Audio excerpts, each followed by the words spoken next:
Hello, hello. Welcome to another episode of the Funky Marketing Podcast. This is one of the episodes when we host Funky Marketing Top Voices. Some of the people that are, in our opinion, at least changing the game at least a little, like not being quiet when it comes to bullshit practices, showing how things needs to be done, and basically doing good job. I have the pleasure today to introduce to you MJ. I would just give you over to say a few sentences about yourself, and then we'll start with that. Yeah, I'm MJ Peters. I'm the VP of Marketing at Firetrace. Firetrace makes systems that automatically detect and put out fires inside of equipment. So we're protecting lives and livelihoods from the impact of fire.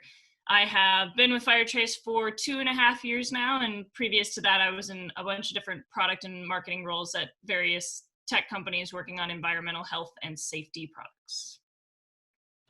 Yeah, sounds like an interesting, like a vertical where you are working, right? How did you end up there?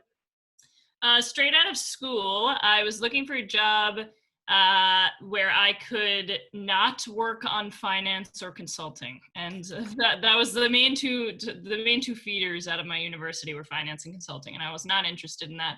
I come from a science background, studied chemistry, environmental science. I was pre-med. I thought I was going to be a doctor, but my attention to detail is just not good enough to be a doctor. So I was looking for an opportunity to work on technology that addressed, had a science element to it or addressed problems where I could use that background, and found this group called Halma, and they own a bunch of companies all around the world where they manufacture environmental health and safety tech. Figured it was a good fit for my science background, but also an opportunity to join their rotation program and work in a bunch of different areas of the business, because I had never worked in a business. I had always worked in nonprofits and research and stuff. So I didn't know what I was going to like and not like. And they actually let you try out different roles through this program. And I got to live in the US, in China, and in England during the first 2 years of my career, which is like an insane opportunity that shouldn't even be allowed. And so somehow I snuck my way into that program, and it was just an impossible offer to say no to. And I've been with them ever since. Mm-hmm. Sounds good. And I mean, what I find interesting is that you say you wasn't somebody who has this attention to details, and now like you are in marketing, and everybody says like marketing is all about those small little things, about details, and about having big picture, but being able to also zoom in and focus on details. And it's kind of interesting, and it's interesting, like the background, because like I am also somebody who came from the non-profit background. I was just like working more in the youth sector, working with and for youth, like youth policies, youth advocacy, also in environmental issues. But on the other hand, like I was organizing huge volunteer summer camps to stop mountain villages from dying and all those kind of things. And that's where I learned actually how to manage people, how to organize a group of 20 people for 20 days from 18 different countries. And it was like something that some skills I gathered there that I didn't know that even exist. But tell me, how did you grow up? How everything started?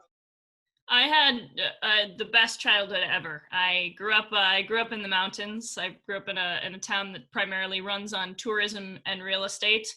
But my dad was an entrepreneur, and he is in the stock market. So he had a small business, and at one point he was actually the 6th biggest employer in the town, but it was a pretty small town.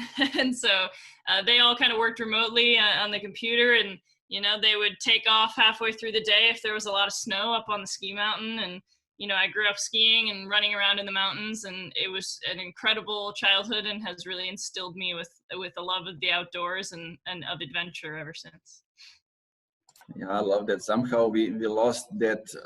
I'm looking at today's youth. They don't go outside that much. They are all focused like on their mobile phones or playing games, but on their laptops. I mean, that's cool. They are developing different skills, but still we need to balance also with going outside and doing something outside of looking at the screens. Yeah, it's a different way to learn, right? But you learn valuable skills by challenging yourself and learning how to be safe in the outdoors, especially as you get up to the more technical ways that you can explore. Yeah, so tell me a little bit about that first job. How did you get there, and let's go into details. How was that whole experience? My first professional job, or just the first thing anybody ever paid me to do? Whatever you consider as the first job, let's go with that. So my first job, I was leading outdoor trips for kids ages about 8 to 12. So we did hiking and backpacking, and at one point I actually led circus camp, which was pretty fun. We put on a circus, and I walked the tightrope because I like to slackline. So I was in the circus too. So that was fun. But oh my God, leading groups of children with that much energy for the whole day is easily the most exhausting thing I've ever done. An 8-hour day doing that, it just doesn't even compare to a 12-hour day doing marketing. I'd take the marketing day anytime.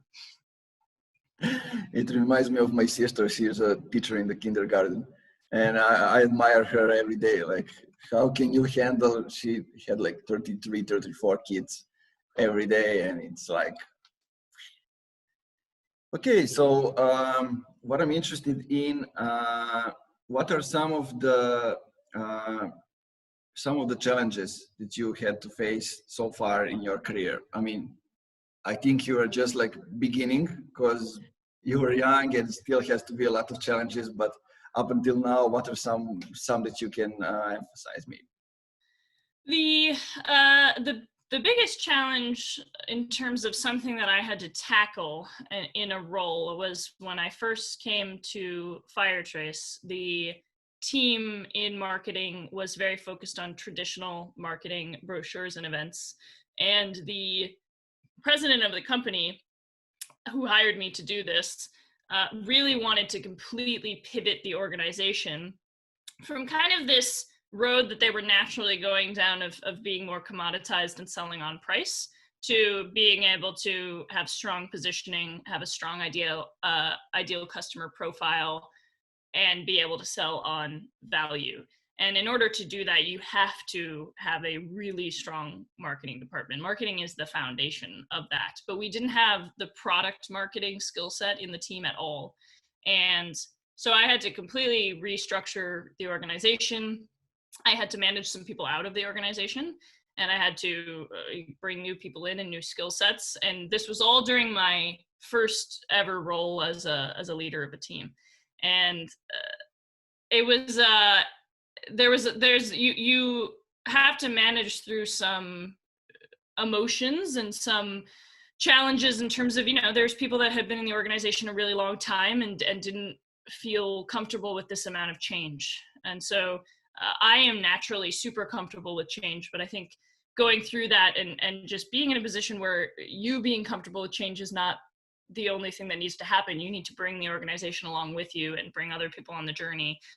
Was a really good exercise in being able to build some of that empathy, and for the long term, being able to influence organizations in the future. Yeah, I totally get you. I mean, my first experience as a leader, it was a GM position, company of like 15 people, but it was digital marketing agency. So I didn't do the transformation in a way that it was maybe less demanding.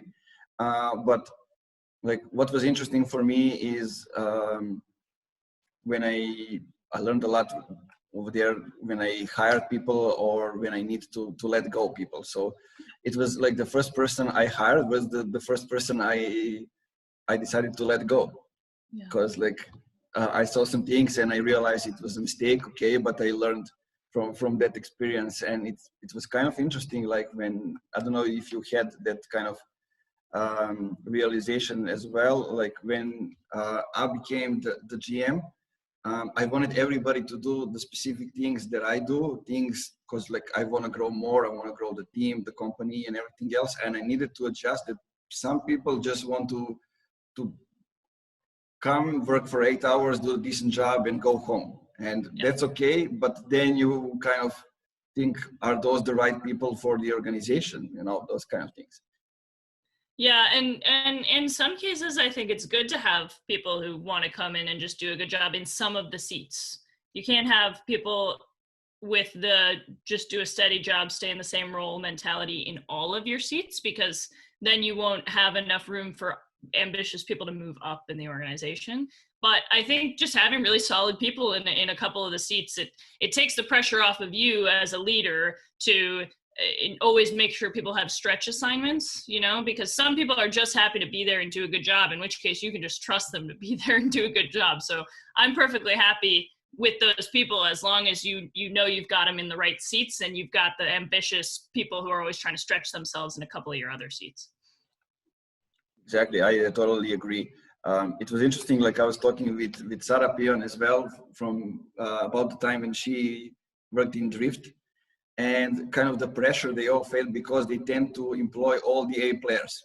Yeah. Because they knew that they wanted to create like a hypergrowth company, and so that's how they hire. And she told me that the pressure was over the roof in everything they have done, and it's kind of interesting because like she compared it now when she worked in Alice, when they hired for specific things, like somebody who values the family or has specific other things that interest them, and this is what moves them. And it kind of all depends how what are the values and the company and the culture upon which the company stands. Yeah, my fiance used to work at SpaceX, so it was a similar company culture to Drift, where everyone's an A player, everyone's driving hard all the time. He loved it, loved the environment. However, I don't think it's for everyone, and I don't think it's for every company. You know, I think companies can be successful without adopting that mentality. I think they can be successful with adopting that mentality. It's what works for you and your mission and vision, really. Yeah, totally agree. So tell me, I'm interested because like we're working with a couple of companies that are also working in some niches which are not like all over the place, not like you are going after marketeers on LinkedIn or salespeople, but like certain smaller markets like construction or like transportation, logistics, those kind of things. So you are, I guess, also going, I think, after military or one way, right? And some other issues. So how difficult it was to find those people online, like not offline, but just move everything online. Yeah, we have 4 segments. And some of them, like the military, I just don't market that heavily to. And that's just a matter of choosing where you're going to place your bets, especially with a small team and limited resources. I'm sure somebody has unlocked the secret formula to generating demand with the military, but it's not me. So the military business, I kind of leave to our account managers, and it's you know, they want to expand existing contracts and win the contracts that we can win, but not necessarily try to generate demand. So that's kind of what we're doing there. It's more doable than most people would give you credit for to market to non-marketers and salespeople, to market to people who are doing things like running wind farms. And that's another one of our segments. And depending on the market dynamics, which I would call, you know, is this a market where there are 1,000 accounts that could be $1 million a year for you? Or is this a market where there's 50,000 accounts that could be $10,000 a year for you? Then you can choose your channels. But either way, you require a deep understanding of the customer. You want to create content that's going to be compelling for them. And then you just go out and distribute it on the channels where those customers are. And those customers are on the internet too, right? They're 70% of all US adults are on Facebook. And I have a hard time believing that every single customer I'm trying to market to falls in the other 30%. So we find them online. And I mean, in a lot of cases, if you're a fast growing company, you don't need to reach your entire market all at once. So even just reaching the sliver of it that spends time online can be a great way to grow your business. Well said. I like that you mentioned that, and it's usually we forget about it, that you can grow on a slow pace and just expand bit by bit. You don't need to talk with everybody all the time. Mm-hmm. And when we're talking about communications and expanding the message and growing, like what are some of examples that you can say about bad marketing that you are seeing over there? I think in general, anytime somebody's going for a quick win, and this is kind of true in all areas of life, like if you're trying to get healthy and lose weight, right? There's no quick win. You just have to eat healthy for a long time and do exercise, you know? Same thing in marketing. If anyone's promising you a quick win, it's usually either not true or it's going to come at the expense of longer term brand building efforts. Because frankly, if you spam everybody in your market with just annoying messaging that's not relevant to them at the time, then in the future they will tune you out, and you might be spoiling a long-term opportunity there. So bad marketing is when you're being a little bit greedy and you're doing things that are going to cause frustration for the customer rather than help the customer, because your outcome is, I want to make dollars for me fast. And that's a common situation if you talk about companies. And I mean, in my experience, those are the companies that I want to avoid, because like try to work with companies that kind of understand and have the same values and culture in a way, and like want to plan things out in a long way. But tell me, like, what are some of the takeaways that you are using right now in Firetrace, or maybe seeing somewhere from the marketing and from the sales, just like looking at, we are in 2020, it's pandemic, all kind of unexpected things are happening, and they will continue to happen. So what are some of the things that you are seeing that are working really well? So I have noticed over the past 12 months, this is going to be a little bit of a, maybe an offbeat answer, but I've seen over the last 12 months that there seems to be two types of really effective marketers in companies. You've got innovators and you've got implementers. And the innovators are the ones with the new ideas. And the person I would point to is Chris Walker. He really, I mean, at least from what I was seeing, pioneered this idea of you can use paid social to guarantee content delivery.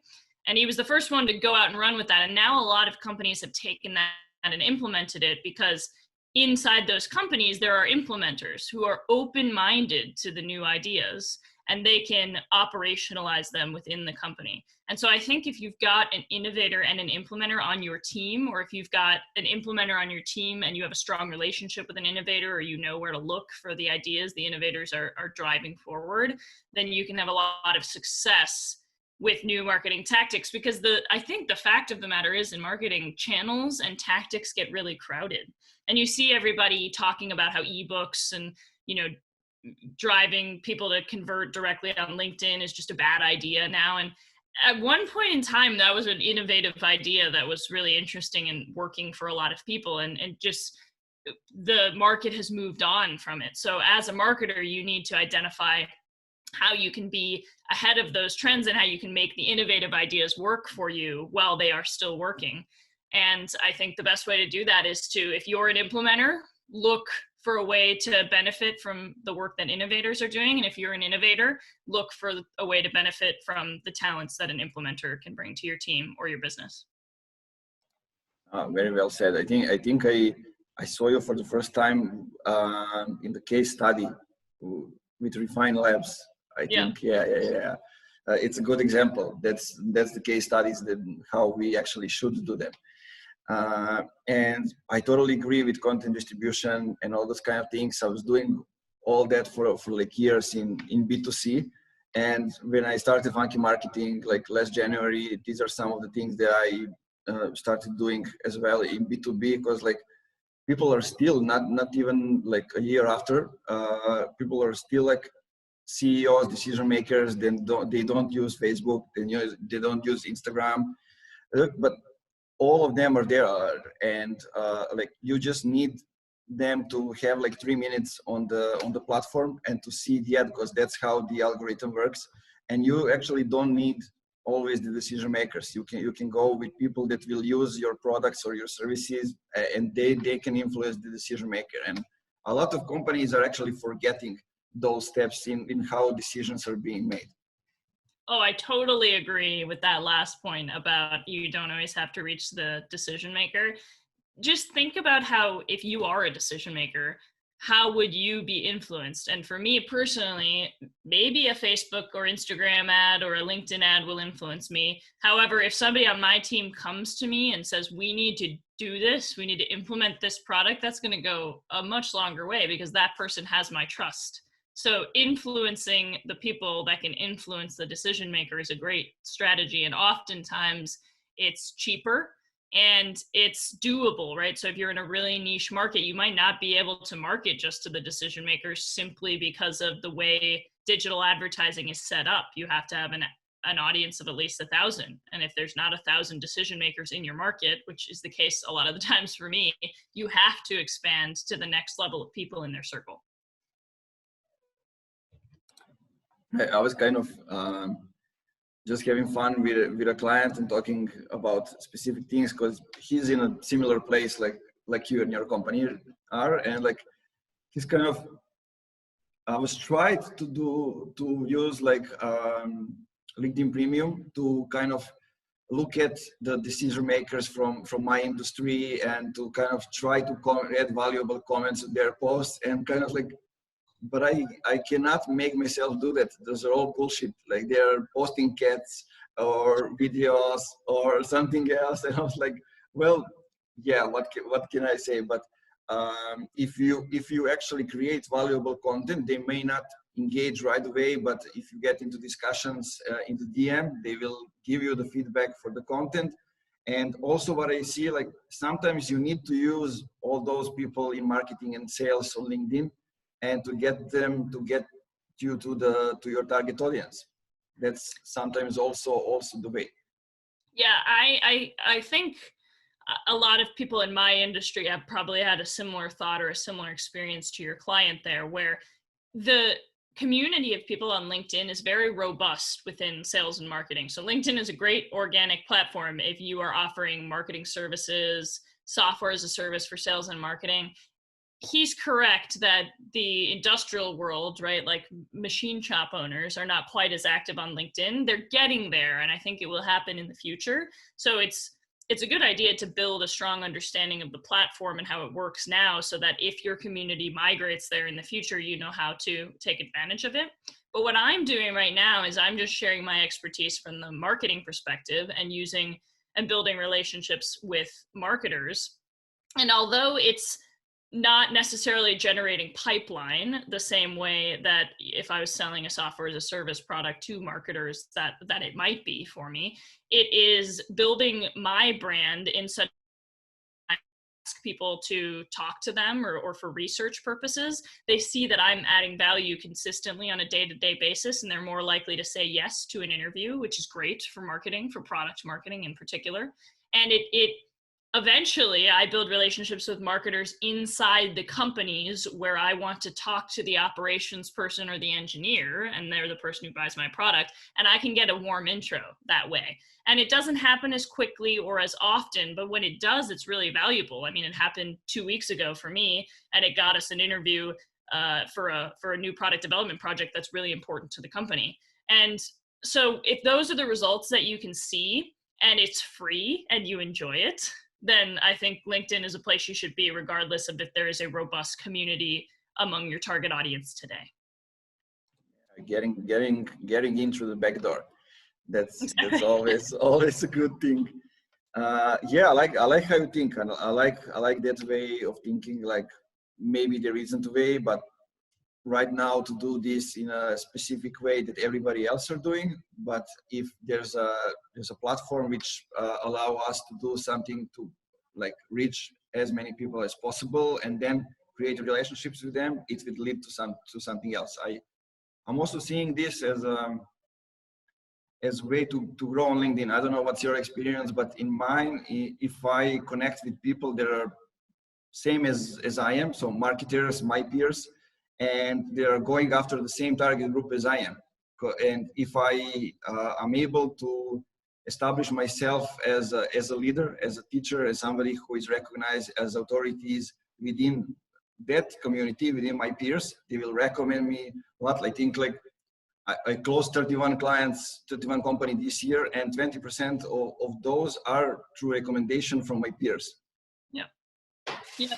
I think that absolutely makes sense. And if you think about it, when LinkedIn first started taking off as a platform for sales and marketing people, it probably felt the same way as it does for, you know, industrial operations professionals today. Like most people are sharing cat memes. So that was probably true of the sales and marketing community on the platform a couple of years ago.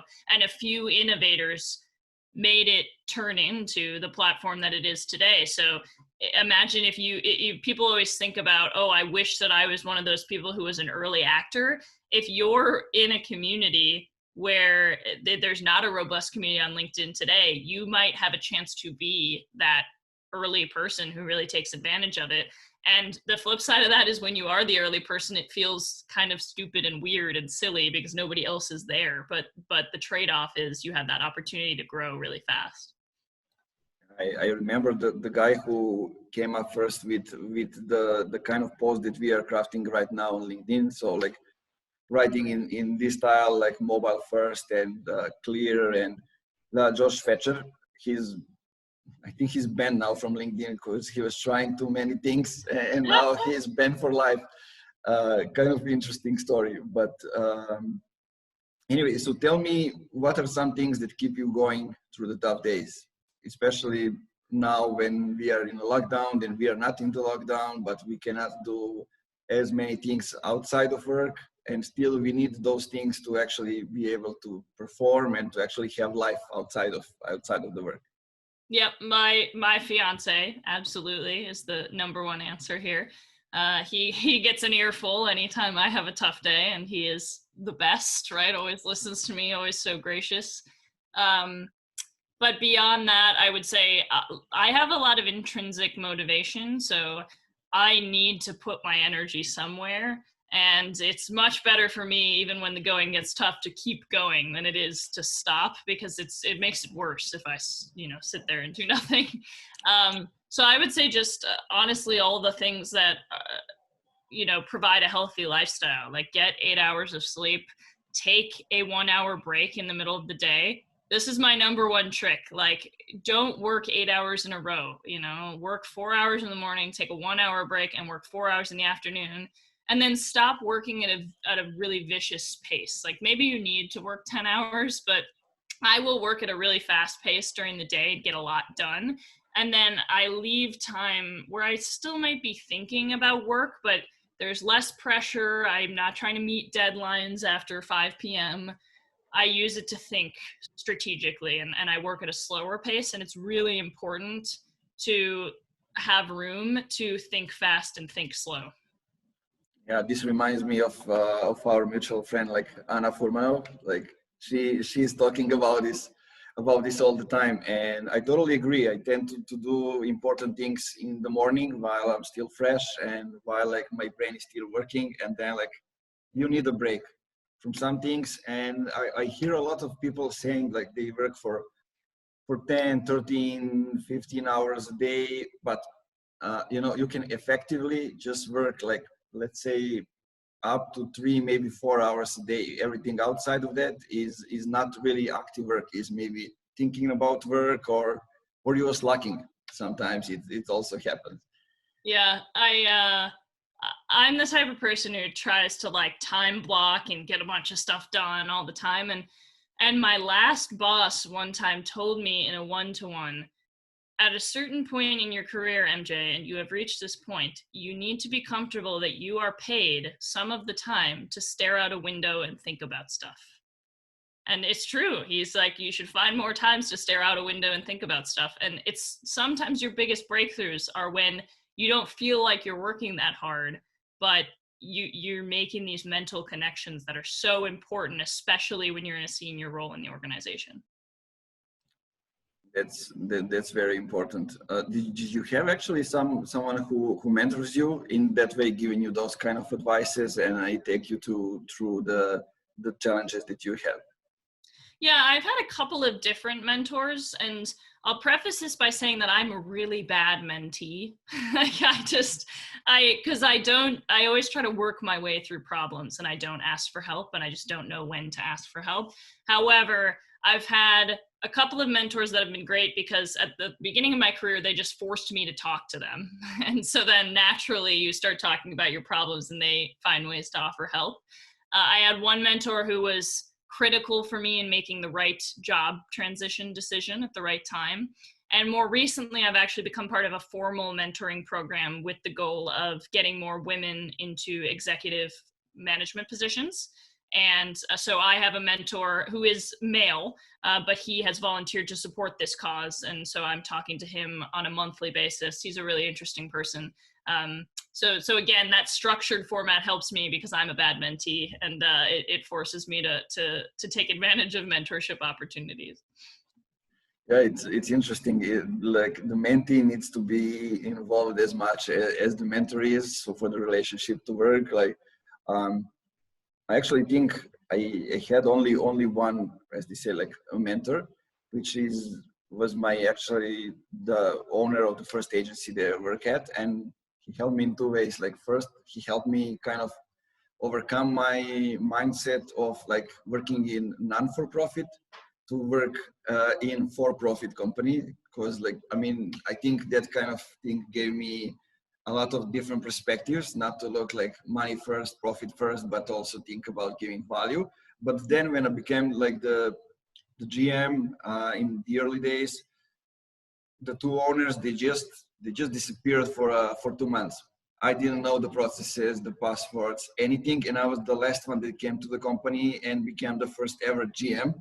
So like, and I actually had the list of 17 problems that we need to solve, or I'm going out of the company. And they told me like, you're the GM, go ahead and solve them.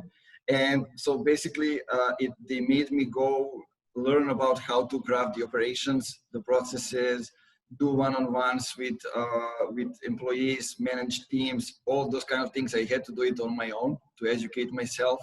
And I mean, we slowed down as a company, but it helped me a lot for my future career. Mm-hmm. Absolutely. So an interesting question, and I kind of ask it because I get tons of different answers. And what are some things outside of work that we don't talk about that much? Yeah. So I'm very motivated by learning. In fact, we're going through this personal development exercise at Firetrace called Belbin Team Roles. And one of the outputs of it, it's sort of like a Myers-Briggs or an Enneagram, but one of the outputs of it is you see which words your colleagues would most use to describe you. And the words that my colleagues most use to describe me are hard driving, make stuff happen, and motivated by learning. So I thought that was kind of interesting. So I'm always looking to learn different skills outside of work. And the one that I focused on this year is financial literacy. And going through this has been really eye-opening for me because I like to learn, but it's also made me realize how access to financial literacy is not democratized. You know, there's so much to know that will make you so much better off and more stable in the future that like we're not teaching people. And therefore a small few who either learned it from a mentor or a parent or went out and decided that they're going to focus on learning this year have privilege to have this information. I think there's an opportunity to have more access, give more people access to that and help people help themselves. So I think that's kind of an interesting problem in the world. And it goes together with a lot of the conversations I think that we're seeing in society about income inequality, especially in the US. It does. It's very important subject, and I'm kind of looking at it here in Serbia from different perspectives, because like we are trying, the government is actually trying to get freelancers to pay the taxes 5 years back, because they didn't even know that they kind of need to pay them, or kind of they weren't aware of it, and it's kind of all like interesting, but nobody's teaching us about how to handle finances, how to do specific things. Like here in Serbia, we didn't even have like chance to pitch for investors when it comes to startups and like early stage companies. So nobody knew how to do that. Now we are still going like there are accelerators and all kind of stuff working on that, but it's still in the early phase. So you need to kind of get through experience, and you need as many people as possible to get through the experience so they can teach others. And it kind of goes a long way. But I think we all, not only in the US but in the world, we need to know how to handle the finances. Yeah, and I think probably I'm quite interested in this, even though a lot of people would probably consider this a dry subject, and some of the books on it are extremely dry. My father, as I mentioned earlier in the episode, is an entrepreneur in the investing world. And so I grew up around it a lot, even though I was never explicitly taught it by my parents. I heard snippets of it, and I saw some of his success, and it made me motivated to go learn about how this stuff really works. Nice. I like how we get motivated by our parents to become entrepreneurs or to focus on financial things. In my case, about basketball and how not to do things if you don't want to fail as an entrepreneur. Like my father did some things like he gave stuff for free to the people because he cared, but then the business went down because of those things. Like kind of interesting. So 3 questions for the end. First one, what is funky marketing for you?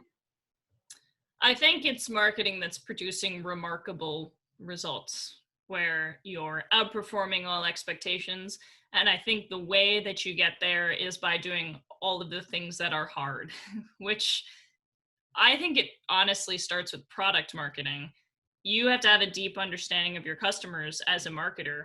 And a lot of marketers don't have the Rolodex, as people would say in the US, the list of contacts, because they're not in sales and it's not their job to talk to customers every day.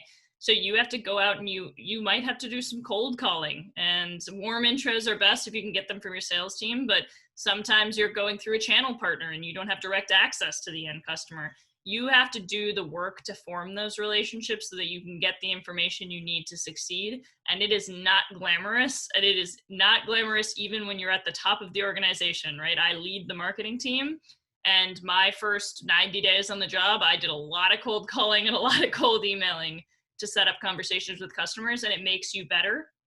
And I think that applies across all things. So I gave the example of product marketing, but it's the same in content creation. You got to show up, you got to be consistent, you've got to, edit ruthlessly. And if you do all the hard things, it tends to come together and produce remarkable results. Love it. Customers or clients first. I was kind of working on something these days. So I want to provide my team with a chance to kind of talk with the clients.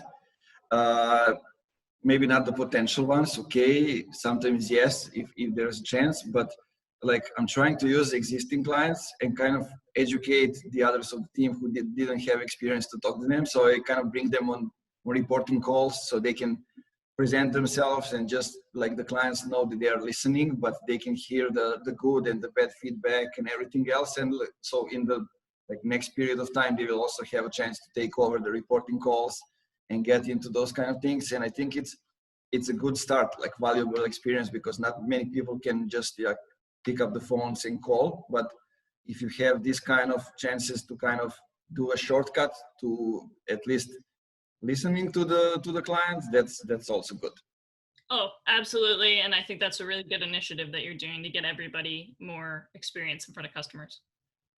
Yeah, I think that's how somebody else taught me that in my case. So what are two things that you will double down in 2021? Yeah, it's a good transition, because one of my 2 things is talking to customers. And the reason is I've doubled down on talking to customers as a marketer every year since 2016, and it has not failed me yet. So I'm going to continue that into 2021. The other is content quality. And I think in 2020, we heard a lot about distribution. And I think distribution is critical, because if nobody reads it, then who cares, right? Or nobody consumes it, then who cares? However, I think overall in marketing, we may have overcorrected or at least some of us, for distribution and the emphasis on distribution. Once you get distribution right, the high quality content is what performs the best. And so I think we could benefit in my company from slowing down and making sure that every piece of content that we're paying to distribute is really worth consuming and it's going to move the needle with our customers. So edit, make it easier to read, easier to consume, and most importantly, pick the subject matter that's really going to resonate. And when you look at your inbound pipeline, right, how many dollars of opportunities are you generating? I haven't run an in-depth analysis on the numbers, but from the day-to-day of me looking at what's working and what's not, I believe very strongly that there's a couple of pieces of high quality content that have produced the majority of our pipeline this year. So I'm going to double down on content quality in 2021. Yeah, I love it. I think I was just listening yesterday, kind of like which pieces of B2B content perform the best in 2020. And it was kind of interesting, like the people who were commenting on those things, they didn't know actually what they represent or why are they there. And there's a huge belief that we still didn't figure out the online events. Mm-hmm. We are still doing it the same old way, and we still need to get into those things a lot more, and it will definitely improve as we do more of those things, invent more, get more creativity, and especially in like B2B, creativity, feelings, emotions, those kind of things are just starting to show up. Like they still didn't even scratch the surface. Yeah, and Dave Gerhardt is the person that I started following in probably late 2019, early 2020, and he talks about that stuff all the time. And I'll be honest, I didn't care about it at all. I never slowed down to think about that stuff. And he inspired me to do a bit of a deep dive into branding. Before I did my deep dive into financial literacy, I did a deep dive into branding, and I read a bunch of books on branding. And it really has been a game changer. And it's kind of hard to measure, right? But I think that if you slow down and you think about those more creative elements, your content quality is going to be higher, and then it becomes worth distributing to a bunch of people in your target market.